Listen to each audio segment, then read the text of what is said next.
Bonjour à tous et bienvenue sur l'enregistrement vidéo de notre nouveau chapitre, le mouvement, une communication entre organes.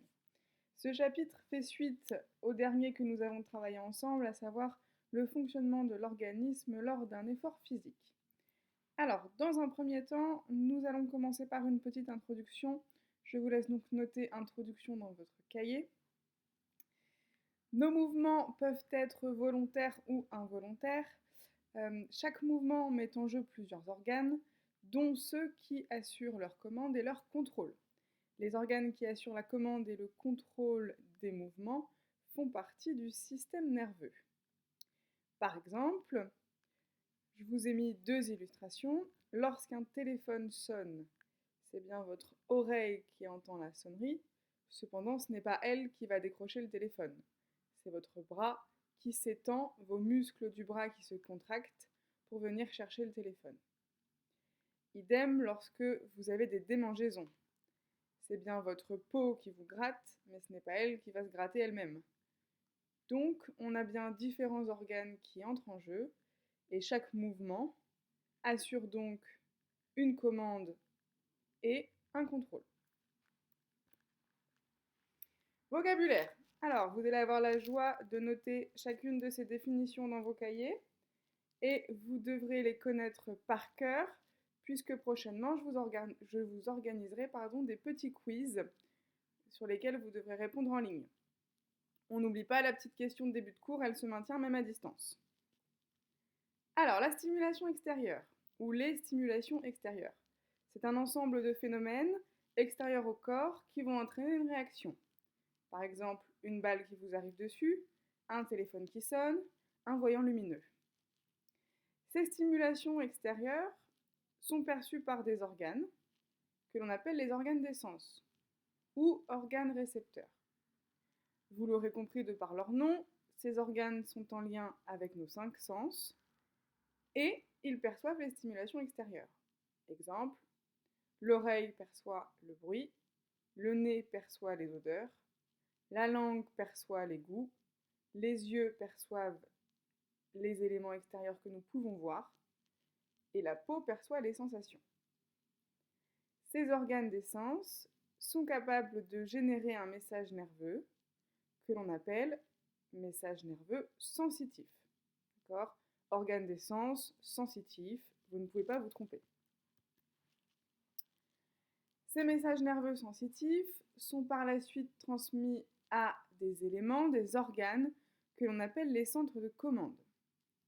Les centres de commande de votre corps sont le cerveau et la moelle épinière. La moelle épinière, pour ceux qui ne connaissent pas, vous pouvez l'observer sur le petit schéma à droite de l'écran. C'est un élément qui est protégé par votre colonne vertébrale. Elle se trouve à l'intérieur de votre colonne vertébrale.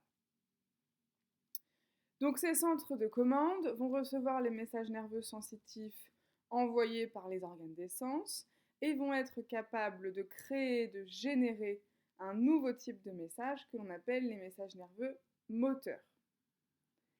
Ces messages nerveux moteurs vont être transmis aux organes effecteurs. Les organes effecteurs, comme leur nom l'indique, sont des organes qui effectuent des mouvements. D'accord ? Pour simplifier un petit peu toutes ces définitions et vous donner une vue d'ensemble, vous avez un schéma bilan sur la droite de l'écran qui répertorie chacun des mots de vocabulaire que je viens de vous définir. Vous devez donc connaître toutes ces définitions et vous devez être en mesure de les replacer au bon endroit sur un schéma. Ensuite, on saute une ligne, stylo rouge, grand 1. Le mouvement, une réponse à l'environnement. Problème de cette partie, quels vont être les différents organes impliqués dans un mouvement?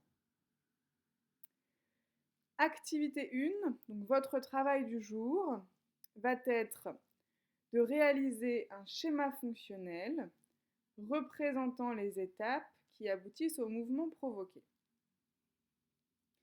Donc, un schéma fonctionnel, nous avons déjà travaillé ceci ensemble sur les reins, souvenez-vous, c'est un schéma très simplifié sur lequel vous devez relier les éléments par des flèches. Les organes peuvent correspondre à des carrés ou à des ronds. Vous pouvez tout simplifier en mettant de la couleur. D'accord? Donc, je vous laisse vous entraîner à ceci. Pour la situation suivante, lors d'un cours de PS, on vous envoie une balle et vous devez la rattraper à la main. À partir de cette situation, réalisez-moi un schéma, d'accord, fonctionnel, donc très simplifié, qui m'indique ce qu'il se passe à l'intérieur de votre corps entre le moment où vous visualisez la balle arriver et le moment où votre bras se tend pour venir l'arrêter ou pour venir la réceptionner. Vous devez utiliser l'ensemble du vocabulaire que vous avez noté dans votre cahier. Tous les mots doivent apparaître sur votre schéma de la situation 1. Je vous conseille de faire une petite pause dans la vidéo, puisque je vais enchaîner avec la correction. L'objectif n'est pas que vous passiez directement à la correction, mais bien que vous réfléchissiez par vous-même. En classe, vous auriez eu 10 minutes pour me faire ce travail. Vous pouvez donc faire une pause sur cette vidéo et prendre 10 minutes pour faire votre schéma.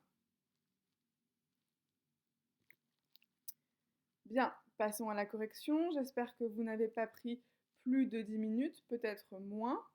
D'accord? Donc, j'ai réalisé un schéma fonctionnel. Vous voyez bien que mes organes, mes centres nerveux sont représentés par des carrés et que j'ai relié l'ensemble par différentes flèches. Bien, tout commence donc par la stimulation extérieure. Un ballon vous arrive, une balle vous arrive. L'organe sensoriel qui va percevoir cette stimulation est bien votre œil, d'accord? Ou vos deux yeux, bien sûr. Vos yeux vont donc générer un message nerveux sensitif, représenté ici par une flèche bleue. Ce message nerveux sensitif va arriver au centre de commande, qui, je vous rappelle, sont le cerveau et la moelle épinière. Et ces centres de commande vont, eux, créer un message nerveux moteur, représenté ici par une flèche rouge.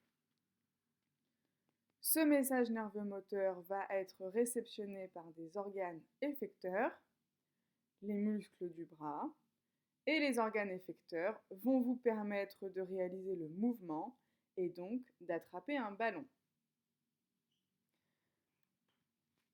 J'espère que cette activité est claire, que vous avez compris chacun des mots de vocabulaire et que vous avez correctement réussi à les positionner dans votre schéma. Si jamais vous avez des questions, n'oubliez pas que vous pouvez à tout moment m'envoyer un mail. D'accord ? Une fois que la correction est prise, je vous laisse noter le bilan qui suit dans votre cahier, à savoir un mouvement est souvent une réponse possible à une information extérieure ou à des stimulations. Ces stimulations sont reçues par des organes récepteurs ou organes des sens. Un message est alors transmis au centre nerveux, dont fait partie le cerveau. Il élabore une commande qui est transmise aux organes effecteurs. Par exemple, les muscles sont des organes effecteurs. Je viens de voir, que j'avais fait une petite erreur d'orthographe. Je vous laisse corriger au centre nerveux, O avec un X, centre avec un S. D'accord ? Il y en a deux, le cerveau et la moelle épinière.